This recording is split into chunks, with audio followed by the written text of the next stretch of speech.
कोपरगाव तालुक्यातील चांदेकासरा या भागामध्ये सुद्धा नागरिकांचे अनेक ठिकठिकाणी काही प्रश्न आहे, तर आपण त्यांच्याकडनं काही प्रतिक्रिया घेण्याचा प्रयत्न करू. काय सांगाल दादा?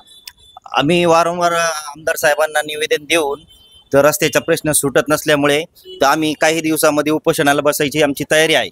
साधारणतः रस्ते जे प्रश्न आहे ते किती दिवसापासून आहे? रस्ते काय होत आहे? 2 वर्षापासून पाच झाला असे आम्हाला तोंडी बोली आश्वासन देतात.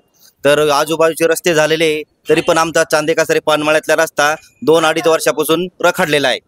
आमची लहान मुलं आहे, वृद्ध ताऱ्या माणसं आहे आमच्या इथं, आणि शिवाय गरोदर बाया पण आहे, त्यांना पण जाण्यासाठी रोडची सोय नाहीये. सगळे दुखायला लागलं तर गरोदर बायांना कसं न्यायचं आम्ही? मग आमदार साहेबांना आमची एवढी विनंती आहे का ते ना रोड बनवून द्या म्हणून. आम्हाला रात्रीची येण्या जाण्याची समस्या असल्यामुळे आणि बरेच दिवसापासून बिबट्याचा वावर पण आता 1-8 दिवसापूर्वी स्वतः माझ्यावर सुभाष भानदास खरात मी राहणार चांदेकासरे डाऊच पानमळा, तर माझ्यावर स्वतःवर बिबट्याचा हल्ला झाला 8 दिवसापूर्वी. मग मी तात्काळ वन विभागाला कळवलं. मग वन विभागाचे काही अधिकारी आले होते. त्याच्यानंतर मला पोयगाव येथे प्रथम उपचारासाठी नेण्यात आलं. मग त्याच्यानंतर मी जवळजवळ 8 दिवसापासून मी विश्रांती घेत आहे.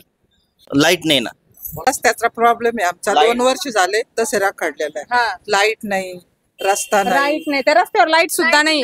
पण नाही. तर आत्ताच आपण आमदार आशुतोष दादा काळे यांना भेटले, त्यांच्याकडनं काही निवेदन मिळालं? ते ते बोलले बनवतो बोलले, आश्वासन दिलंय आम्हाला, दिलंय आम्हाला, बघू आता. अर्ज वगैरे दिलाय.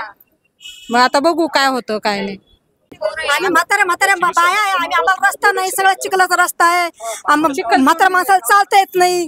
आम्ही दवाखान्यात कसं काय न्यायचं आम्ही लेकरांना? स्वतःच्या सासूबाईंना ट्रॅक्टर मध्ये फक्त ट्रॅक्टरची छोटा ट्रॅक्टरच जाऊ शकतो तिथं. त्या ट्रॅक्टर मध्ये आम्ही ICU मधून आणलेलं पेशंट, ते आम्ही ट्रॅक्टर पर्यंत आमच्या घरापर्यंत नेलं.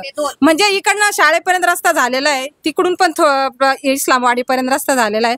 आम्हीच मध्ये, आम्हालाच मध्ये शिव रस्ता आहे तो, शिवाचा रस्ता आमचा मध्ये राहिलेला आहे. आमची बाळ पण शाळेत जाते, त्यांना पण रस्ता नाही. यांच्यामध्ये ह्या महिलांमध्ये काही गरोदर बाया पण त्यांना पण आणलं होतं, पण आमची त्यांची काही म्हणजे चालता बोलता भेट झाली आमची. तर नक्कीच चांदेकरा परिसरामधील पानमळा वस्तीमध्ये अनेक साऱ्या काही रस्त्यांच्या समस्या आहेत त्या ठिकाणी. तर तेथील जनतेचं सर्व काही म्हणणं आहे की नक्कीच याच्यावरती लवकरात लवकर तोडगा काढून आमचं जे रस्त्याचं काम आहे ते लवकरात लवकर मार्गी लावलं पाहिजे. त्याचबरोबर तेथे अनेक परिसरामध्ये काही बिबट्यांचा वावर पण आहे. तर लवकरात लवकर आम्हाला तेथे काही लाईटिंगची व्यवस्था आणि रस्त्यांचे जे मार्ग आहे ते मार्गी लावावे. तर त्यांनी आत्ताच आमदार आशुतोष दादा काळे यांना निवेदन पण दिलेलं आहे. त्यांनी तर नक्कीच त्यांचा जो प्रश्न आहे तो त्यांच्याकडनं मार्गी लावण्यात येईल असं त्यांना सांगण्यात आलेलं आहे. रिपोर्ट प्रमोद पवारसह कॅमेरामन शिवकुमार इंगळे, प्राधान्य न्यूज, कोपरगाव.